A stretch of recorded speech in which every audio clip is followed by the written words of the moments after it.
Hello everybody, welcome to N education. इस video में हम लोग हिस्ट्री प्रीवियस ईयर आरआरबी या आरआरसी एनटीपीसी में पूछा गया क्वेश्चंस को डिस्कस करेंगे। और ये हिस्ट्री का सेट 2 है। इससे पहले हम लोग सेट 1 प्रोवाइड कर चुके हैं। और जैसे कि आप लोग को पहले ही बता चुके थे कि हम लोग रेलवे एनटीपीसी आरआरबी एनटीपीसी के लिए हिस्ट्री का टोटल 10 सेट प्रोवाइड करेंगे और हर सेट में 20 क्वेश्चन होगा। और हर क्वेश्चन के साथ साथ हम लोग उससे रिलेटेड कुछ पॉइंट्स को भी डिस्कस करते हुए चलेंगे। यह हो सकता है कि नेक्स्ट टाइम वहाँ से क्वेश्चन पूछ ले। और ये 10 सेट कंप्लीट करने के बाद आप लोग को आरआरबी एनटीपीसी में जो भी एग्ज़ाम में अपेयर होने वाले हैं, आप लोग को हिस्ट्री और एक्स्ट्रा पढ़ने की ज़रूरत नहीं है। होपफुली वहाँ से आप लोगों को कॉमन क्वेश्चन पाइएगा। और ये सिर्फ आरआरबी एनटीपीसी वालों के लिए एग्ज़ाम के लिए ही इंपॉर्टेंट नहीं है, अदर एग्ज़ाम के लिए भी इंपॉर्टेंट है। इसलिए अदर एग्ज़ाम वाले भी इसे ज़रूर देखें। चलिए, तो क्वेश्चन नंबर फर्स्ट हम लोग डिस्कस करते हैं। Number 1, who among the following is the most describe God in the Rigveda. Rigveda में सबसे ज़्यादा डिस्क्राइब गॉड कौन है? इनमें से देख लीजिए। Option A Indra, option B Vishnu, option C sun and option D Brahma. तो ऋग्वेदा में सबसे ज़्यादा डिस्क्राइब गॉड है गॉड इंद्रा, ऑप्शन ए। और गॉड इंद्रा को नंबर 1 गॉड कहा जाता है। Number 1 god is Indra, number 2 rank is Agni and number 3 is Varuna. Indra rain and thunder god है और इंद्रा को ही कहा जाता है किंग्स ऑफ गॉड। तो इसे भी याद रखिएगा, Indra is called kings of god. और इंद्रा किस चीज़ के गॉड है? रेन एंड थंडर के गॉड थे। अग्नि के गॉड, और अग्नि किसके गॉड थे? Fire god. And Varuna is the god of water. तो ये तीनों को याद रखिएगा। और during Rigvedic period there were 33 natural gods. और हम लोग जानते हैं कि Rigvedic people they worship force of nature, प्राकृतिक शक्ति की पूजा करते थे वो लोग। और उस समय उनके टोटल 33 नेचुरल गॉड्स थे। तो इस पॉइंट को भी याद रखिएगा। चले next question number 2। In the epic Ramayana which bird tried to prevent Ravana from carrying Sita away. Sita को ले जाने में रावण को इनमें से कौन सा बर्ड रोकथाम करने की कोशिश किए थे या रोके थे? Tried to prevent. ऑप्शन देख लेते हैं। Option A Vibhishan, option B Jatayu, option C Garuda and option D Bhulinga. तो correct answer is Jatayu. According to Ramayan जो बर्ड थे जो रावण को रोकथाम करने की कोशिश किए थे सीता को ले जाने में, उस बर्ड का नाम था जटायु। ये आरआरसी 2012 का ये क्वेश्चन है। Next question number 3। Name the monument which signifies the seat of the holy Buddha where it is believe that lord Buddha delivered his first sermon. ये बिलीव किया जाता है कि लॉर्ड बुद्धा जो अपना पहला सेरेमन फर्स्ट प्रवचन दिए थे, इनमें से कौन सा मोन्यूमेंट उनका होली सीट है? Seat of the holy Buddha. ठीक है, ऑप्शन देख लेते हैं। Option A Dhameka stupa Sarnath, option B Sanchi stupa Sanchi, option C Singardar stupa Swat valley and option D Drodul Chorten Gangtok. तो correct answer is option A Dhameka stupa Sarnath. ये आरआरबी एनटीपीसी 2016 का ये क्वेश्चन है। Next question number 4। Which of the following Veda deals with magical formula and witchcraft. इनमें से कौन सा Veda deal करता है magical formula and witchcraft से? ऑप्शन देख लीजिए। ऑप्शन ए में Rigveda, option B Yajurveda, option C Atharvaveda and option D Samaveda. The correct answer is Atharvaveda, option C. Atharvaveda का सब्जेक्ट ब्लैक मैजिक था। और अथर्ववेदा से एक पॉइंट और याद रखिए, it is origin of Indian medicine. तो Atharvaveda is origin of Indian medicine and subject matter of Atharvaveda is black magic. ये आरआरसी 2012 का क्वेश्चन है। Next question number 5। The famous Sanchi stupa was commission by. जो फेमस सांची स्तूपा है, ये सांची स्तूपा किसके द्वारा कमीशन किया गया था? Option A Bindusara, option B Ashoka, option C Chandragupta Maurya या फिर ऑप्शन डी कनिष्का। तो सांची स्तूपा कमीशन किया गया था अशोका के द्वारा, ऑप्शन बी। ये आरआरबी एनटीपीसी 2016 का ये क्वेश्चन है। Next question number 6। Who was the last empire of Maurya dynasty. Maurya dynasty के आखिरी सम्राट कौन थे? Option A Chandragupta, option B Ashoka, option C Brihadratha and option D Sthulabhadra. The correct answer is Brihadratha, Maurya dynasty के लास्ट एम्पायर बृहदर थे। और यहाँ से याद रखिए real founder of Maurya dynasty किसे कौन थे? चंद्रगुप्त मौर्य। तो रियल फाउंडर ऑफ या फर्स्ट या रियल फाउंडर भी कह सकते हैं इस Chandragupta Maurya. Next question number 7, Mughal empire was founded by. Mughal empire किनके द्वारा स्थापित किया गया? Option A Babur, option B Humayun, option C Akbar, option D Shahjahan. तो बहुत ही सिंपल क्वेश्चन है। Mughal empire was founded by Babur. यहाँ से एक पॉइंट और याद रखिए, बाबर का मीनिंग भी पूछा जाता है एग्जाम में कि बाबर वर्ड का मीनिंग क्या है। तो बाबर वर्ड का मीनिंग है टाइगर, तो इससे भी याद रखिएगा बाबर मीन्स टाइगर। ये क्वेश्चन आरआरबी एनटीपीसी 2016 में पूछा गया है। चलिए नेक्स्ट क्वेश्चन नंबर 8, बुलंद Darwaza is associated with which of the following buildings. बुलंद दरवाज़ा इनमें से कौन सा बिल्डिंग के साथ एसोसिएटेड है? Option A Taj Mahal, option B red fort, option C Fatehpur Sikri and option D Sikandra. तो Buland Darwaza is associated with Fatehpur Sikri. The correct answer is option C. ये आरआरबी 2005 का ये क्वेश्चन है। बुलंद दरवाज़ा का मतलब होता है डोर ऑफ विक्ट्री, जो 1602 में 1602 में अकबर के द्वारा बिल्ड किया गया था। 1602 साल को भी याद रखिए। और बुलंद दरवाज़ा का मीनिंग क्या है? Door of victory and build by Akbar in 602। Next question number 9, which one of the following territories was not affected by the revolt of 1857। 1857 के रिवोल्ट से इनमें से कौन सी टेरिटोरियल एरिया अफेक्टेड नहीं हुए थे? अफेक्टेड नहीं हुए थे, ये याद रखिएगा, not affected by the revolt of 1857। ये आरआरबी 2008 का क्वेश्चन है। ऑप्शन देख लेते हैं। Option A Jhansi, option B Chittor, option C Jagdishpur and option D Lucknow. तो इनमें से जो टेरिटोरियल एरिया अफेक्टेड नहीं हुए थे वो थे चित्तौर, ऑप्शन बी, क्योंकि ये लोग रिवोल्ट में पार्टिसिपेट नहीं किए थे। और हम लोग जानते हैं कि Jhansi was lead by Rani Lakshmibai and Jagdishpur कहिए या फिर आरा कह सकते हैं जो बिहार का एक क्षेत्र है, was lead by Kunwar Singh. तो झांसी लीड बाई रानी लक्ष्मीबाई, जगदीशपुर या Arrah was lead by Kunwar Singh and Lucknow was lead by Begum Hazrat Mahal. ठीक है, इसको भी याद रखिए। और इससे रिलेटेड अगर कुछ एक दो पॉइंट और भी हो सकता है कि पूछा जा सकता है कि रिवोल्ट ऑफ 1857 में कानपुर से कौन लीड कर रहे थे ब्रिटिश के खिलाफ? कानपुर से कौन लीडर लीड कर रहे थे? तो कानपुर से लीड कर रहे थे नाना साहेब, तांत्या टोपी एंड अजीमुल्ला खान। ये कानपुर से लीड कर रहे थे। बरेली से लीड कर रहे थे खान बहादुर खान। इस पॉइंट को भी याद रखिए। कानपुर से नाना साहेब, तांत्या टोपी एंड अजीमुल्ला खान। बरेली से खान बहादुर खान एंड दिल्ली से बहादुर शाह सेकंड या बहादुर शाह जफर कर सकते हैं जो लास्ट मुगल एम्पायर थे। तो हो सकता है कि यहाँ से भी क्वेश्चन पूछ सकता है, तो इसको याद रखिएगा।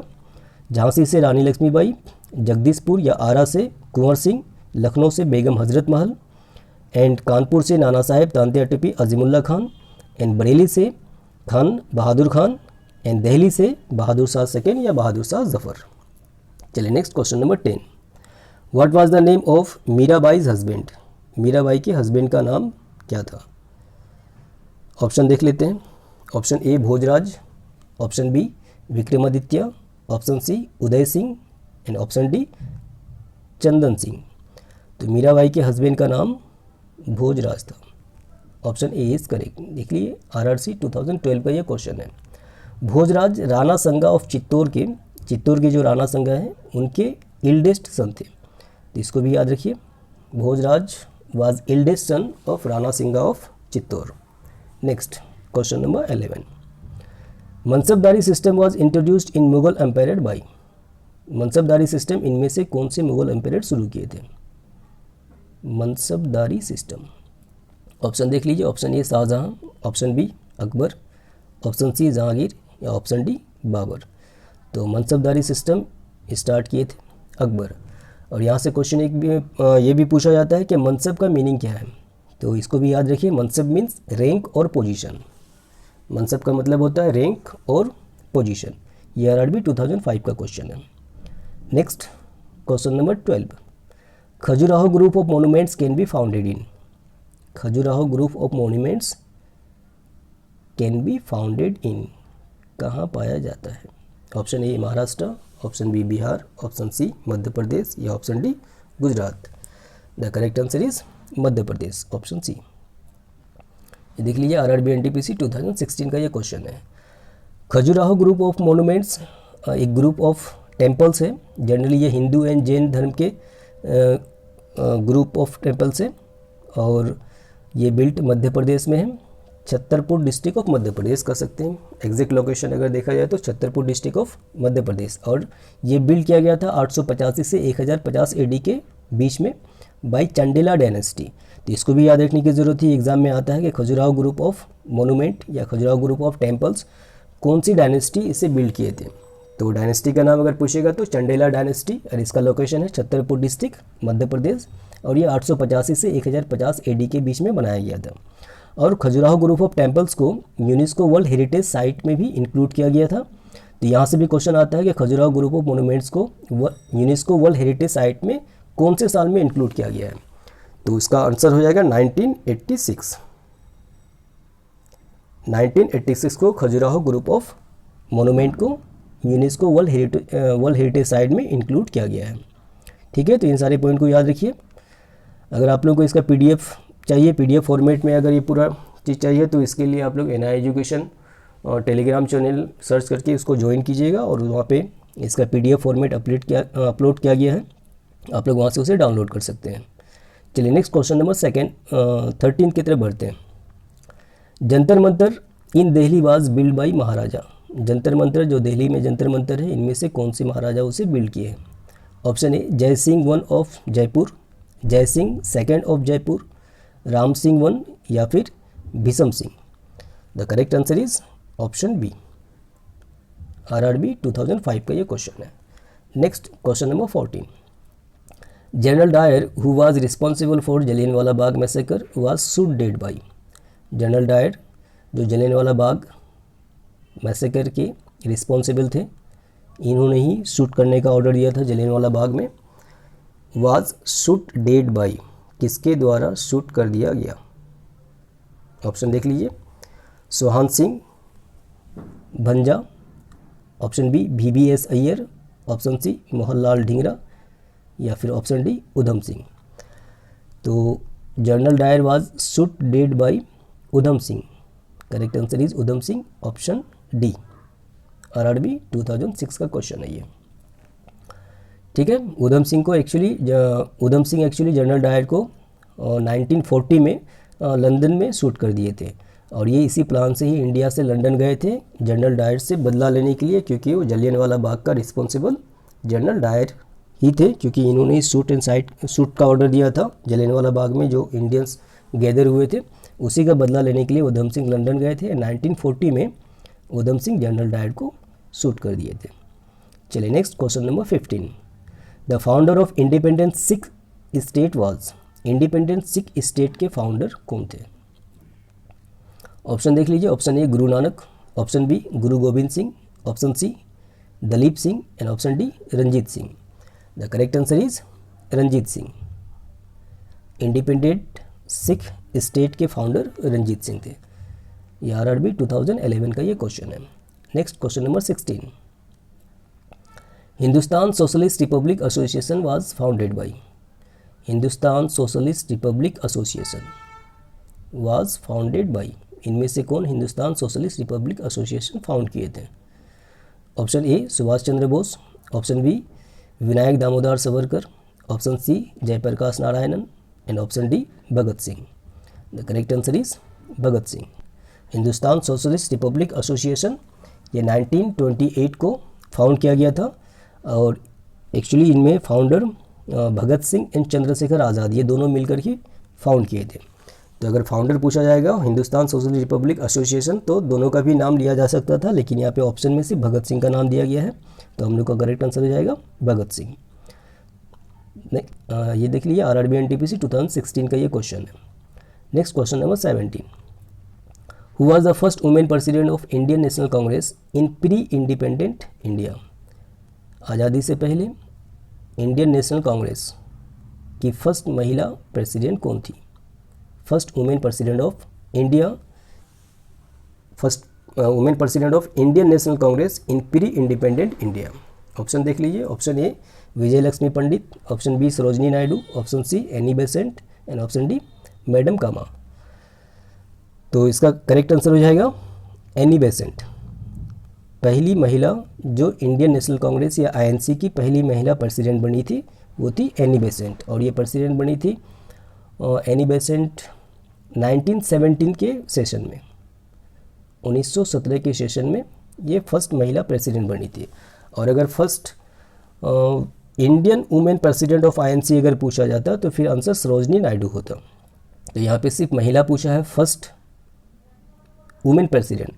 फर्स्ट इंडियन वुमेन प्रेसिडेंट अगर पूछा जाता तो फिर हम लोग का आंसर हो जाता सरोजनी नायडू। जो सरोजनी नायडू वो सेकेंड महिला प्रेसिडेंट बनी थी, और वो प्रेसिडेंट बनी थी सरोजनी नायडू 1925 के सेशन में, आईएनसी के सेशन में। तो यहाँ से कुछ पॉइंट और भी आप लोग याद रखिए, हो सकता है कि नेक्स्ट टाइम यहाँ से क्वेश्चन बने कि फर्स्ट प्रेसिडेंट ऑफ आईएनसी कौन थे, इंडियन नेशनल कांग्रेस के पहले प्रेसिडेंट कौन थे। तो इंडियन नेशनल कांग्रेस के पहले प्रेसिडेंट थे WC Banerjee, Umesh Chandra Banerjee. And first women president जैसे कि यहाँ पे पूछा गया है वो एनी बेसेंट। अगर first Indian women president of INC पूछे तो सरोजनी नायडू होगा। First Muslim president of INC पूछे तो बदरुद्दीन तैयब जी होगा। And first British president of INC पूछे तो जॉर्ज येले होगा। And longest president of INC अगर पूछा जाए तो मौलाना अबुल कलाम आज़ाद होगा। तो एक बार फिर से रिपीट करते हैं, आप लोग अगर चाहे तो इसे नोट डाउन करके रख सकते हैं। First president of INC WC Banerjee, first women president of INC Annie Besant जो इस क्वेश्चन में पूछा गया है। First Indian women president of INC Sarojini Naidu. First Muslim president of INC Badruddin Tyab ji. First British president of INC George Yule. And longest president of INC Maulana Abul Kalam Azad. चलिए, तो इन सारे point को आप लोग नोट करके रखिएगा। चलिए नेक्स्ट क्वेश्चन की तरफ बढ़ते हैं। Question number 18, the Gandhi Irwin pact was signed in the year. Gandhi Irwin चुक्ति गांधी इरविन पैक्ट कब साइन हुआ था? Option A 1930, option B 1931, option C 1932 and option D 1933। तो गांधी इरविन पैक्ट, ये इरविन कौन थे? लॉर्ड इरविन उस समय के वाइसरॉय ऑफ इंडिया थे, इंडिया के वाइसरॉय थे। और गांधी जी और इरविन के बीच में एक समझौता हुआ था, एक पैक्ट हुआ था। वो कब साइन किया गया था इसके बारे में पूछा गया है। तो करेक्ट आंसर हो जाएगा 1931। 1931 ये RRB NTPC 2016 में पूछा गया है। इस समझौता के तहत क्या हुआ था, एक दो पॉइंट थोड़ा सा डिस्कस कर लेते हैं। रिकमेंडेशन ऑफ दिस पैक्ट क्या था? ब्रिटिश गवर्नमेंट फिलहाल जो उस टाइम में सॉल्ट एक्ट लगाया गया था, नमक का जो कानून लगाया गया था, ब्रिटिश गवर्नमेंट फिलहाल नमक का कानून को विथड्रॉ करेंगे। और गांधी जी जो नमक के कानून के लिए जो एक मूवमेंट चला रहे थे, आप लोगों को याद होगा CDM movement, civil disobedience movement, जो गांधी जी उस वक्त चला रहे थे। तो गांधी जी इस समझौता के तहत कहें कि फ़िलहाल इस मूवमेंट को हम लोग रोक रहे हैं, टेम्पोररी विथड्रॉ कर रहे हैं, और राजी हुए थे। जो लंदन में राउंड टेबल कॉन्फ्रेंस होने वाला था, सेकेंड राउंड टेबल कॉन्फ्रेंस में गांधी जी पार्टिसिपेट करने के लिए राजी हुए थे। ये गांधी इरविन पैक्ट के तहत हुआ था। चलिए next question number 19, who started the खुदाई खिदमतगार मूवमेंट।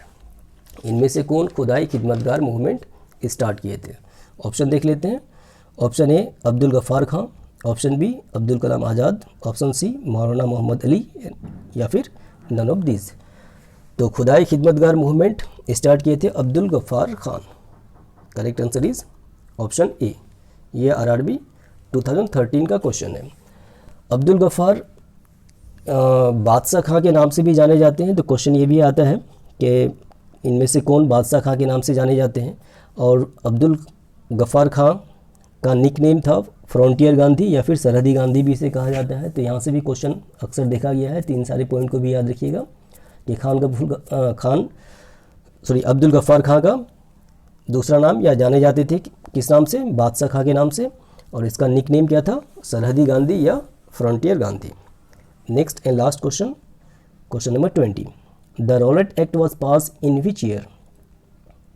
रॉलेट एक्ट इनमें से कौन सा साल में पास हुआ था? बहुत ही आसान क्वेश्चन है। Option A 1919, option B 1921, option C 1923, option D 19 2016। तो रॉलेट एक्ट पास हुआ था 1919 में, 1919 में रॉलेट एक्ट पास हुआ था। ये आरआरबी एनटीपीसी 2016 का ये क्वेश्चन है। रॉलेट एक्ट के जो रॉलेट एक्ट 1919 में जैसे बताया कि पास हुआ था ब्रिटिश इंडिया के द्वारा, और इस एक्ट के द्वारा ये पास हुआ था कि पुलिस जिसे चाहे बगैर कुछ रीज़न बताए उसे अरेस्ट कर सकता है और उसे डिटेन कर सकता है जब तक पुलिस की मर्जी हो। जिसके वजह से जो है गांधी जी इस एक्ट को ब्लैक एक्ट डिस्क्राइब किए थे, रॉलेट एक्ट को। तो यहाँ से भी पॉइंट याद रखिए। तो इस क्वेश्चन में हम लोग बस इतना ही तक 20 क्वेश्चन जैसे आप लोगों को बताए थे। और आप लोगों को फिर जैसे याद दिला देते हैं कि अगर आप लोगों को पीडीएफ की ज़रूरत पड़े तो आप लोग टेलीग्राम चैनल में NI एजुकेशन सर्च कीजिए, उसे ज्वाइन करके वहाँ से आप लोग इसका PDF डाउनलोड कर सकते हैं। और फिर मिलते हैं नेक्स्ट वीडियो में। अगर वीडियो आप लोग को अच्छा लग रहा है तो इसे ज़रूर लाइक कीजिए, और चैनल को जो अभी तक सब्सक्राइब नहीं कीजिए चैनल को ज़रूर सब्सक्राइब कीजिए। और thank you for watching the video, मतलब कि वीडियो को वॉच करने के लिए थैंक यू। फिर मिलते हैं नेक्स्ट वीडियो में, तब तक के लिए गुड बाय।